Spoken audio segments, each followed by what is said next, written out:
School trip. आयु बस में बैठा बस यही सोच रहा था कि वो पहाड़ कैसे होंगे। आयु जो 15 साल का था, पिछले 3 साल से चंडीगढ़ में ही रह रहा था। फिर भी वो कभी हिमाचल की हसीन वादियों में नहीं गया था। पर उसका यह सपना इस स्कूल ट्रिप में पूरा होने वाला था। ढेर सारे लंच बॉक्सेस से खाना खाते हुए और अंताक्षरी खेलते हुए पूरा दिन बीत गया था।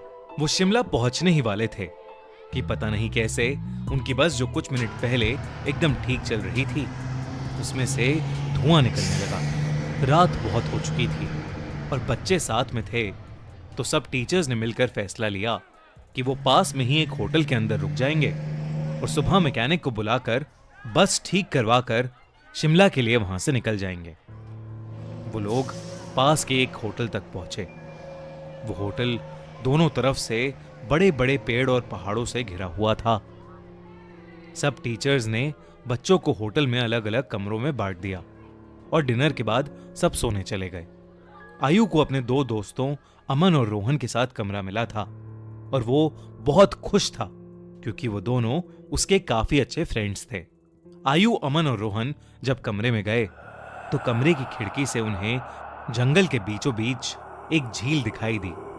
उन सभी को याद था कि कैसे पिछली स्कूल ट्रिप पर रात में 2 बच्चे ऐसे ही झील पर निकले थे और वो स्कूल के सबसे पॉपुलर बच्चे बन गए।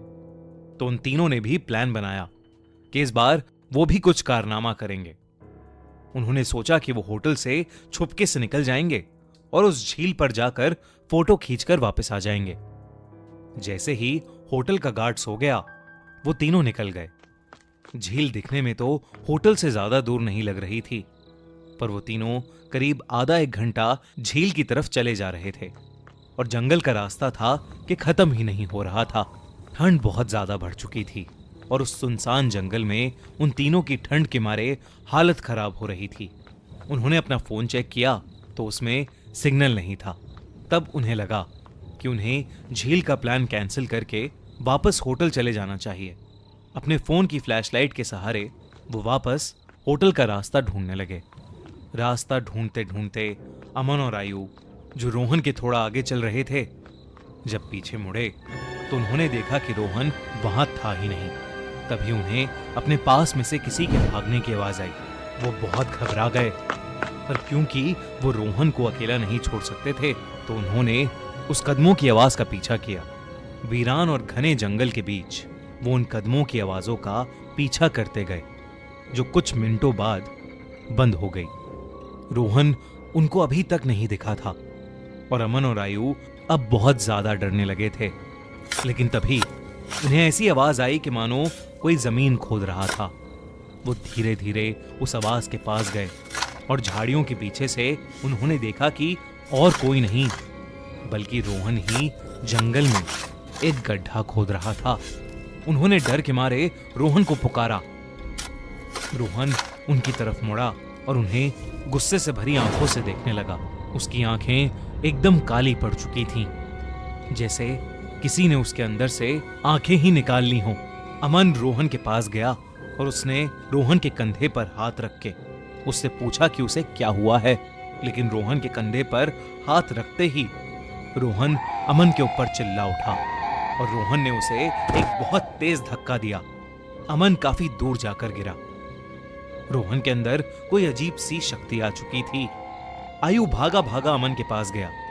रोहन अब आयु की तरफ आगे बढ़ने लगा, पर जैसे ही वो आयु के पास आया, रोहन को अजीब से दौरे पड़ने लगे और वो बेहोश हो गया। आयु उसको होश में लाने की कोशिश करने लगा और जैसे ही रोहन होश में आया, उसने अमन की तरफ देखा और जोर जोर से चिल्लाते हुए कहने लगा, वो अमन के अंदर है। तभी आयु ने देखा तो अमन सर झुकाए नीचे बैठा था।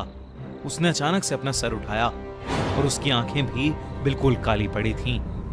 इससे पहले आयु और रोहन कुछ कर पाते, अमन, जो कुछ देर पहले तक चोटिल था, वो उठकर जंगल के अंदर भागने लगा। रोहन और आयु ने उसका पीछा किया और फोन की फ्लैशलाइट में देखा कि अमन एक खंडर की तरफ भाग रहा था। करीब जाकर उन्हें दिखा कि वो खंडर दरअसल में एक बहुत पुराना घर था, जिसे देखकर ऐसा लग रहा था कि वहां सालों से किसी इंसान ने कदम भी नहीं रखा था। दोनों बहुत ही डरे हुए थे और उनकी आगे जाने की हिम्मत नहीं हो रही थी। पर अमन को बचाने के लिए आयु और रोहन उस खंडर में घुस गए। ऊपर के एक फ्लोर से उन्हें एक आवाज आ रही थी। वो उस आवाज के पास पहुंचे तो जो उन्होंने देखा उस पर उन्हें विश्वास ही नहीं हुआ। उन्होंने देखा कि अमन बेहोशी की हालत में हवा में लटका हुआ था और एक बूढ़ी औरत उससे बात कर रही थी। उस औरत का चेहरा बहुत भयानक था। उसकी आंखें एकदम काली थीं, खाल लटकी हुई और उस औरत को देखते ही वहां से बाहर भागे। वो औरत भी उनके पीछे पीछे आने लगी। आयु और रोहन जल्दी से सीढ़ियों से नीचे उतरे और उस खंडर के घर के दरवाजे तक पहुंचे। उन्होंने जब मुड़कर एक बार पीछे देखा तो वो बूढ़ी औरत किसी कीड़े की तरह रेंगती हुई सीढ़ियों से उतर रही थी और उनके पास ही आ रही थी। वो किसी तरह वहां से निकलकर जंगल की ओर भागे और भागते चले गए। भागते भागते उन्हें पता नहीं चला कि कब वो उस झील के पास आ गए थे, जिस झील की तलाश में वो होटल के बाहर निकले थे। रोहन और आयु दोनों भागते भागते उस झील के अंदर गिर पड़े और डूबने लगे। उन्हें ऐसा लग रहा था कि जैसे कोई उन्हें अंदर खींच रहा हो। आयु किसी तरह झील से बाहर आ गया, पर उसकी आंखों के सामने रोहन झील में डूब गया और वो कुछ भी नहीं कर सका। आयु ये सब देखकर इतना घबरा गया कि उसे चक्कर आने लगे और वो वहीं बेहोश होकर गिर पड़ा। आयु की जब सुबह आंख खुली तो वो उसी होटल के कमरे में था। वो भागकर बाहर गया तो बाहर पुलिस की बहुत सी टीम्स थीं और जमीन पर सफेद चद्दर में लिपटी हुई रोहन और अमन की लाश पड़ी थी। पुलिस ने तो इसे मर्डर घोषित कर दिया था, पर आसपास के रहने वालों ने बताया कि कई साल पहले उस जंगल में एक बूढ़ी औरत रहती थी। वहां उसका एक घर था। सभी से अलग वो औरत चैन से रहती थी। पर एक रोज उसके घर को कब्जाने के लिए पास के गांव के कुछ लोगों ने उसके साथ बदसलूकी की और उसे मारकर उस झील में फेंक दिया। तब से कोई भी इंसान रात में जंगल की ओर या उस झील के पास नहीं जाता। कहते हैं कि उस बूढ़ी औरत की आत्मा अभी भी वहां अपने बदले के लिए भटकती है। काश ये बात इन तीनों दोस्तों को पता होती तो शायद आज आयु के साथ साथ रोहन और अमन भी जिंदा होते।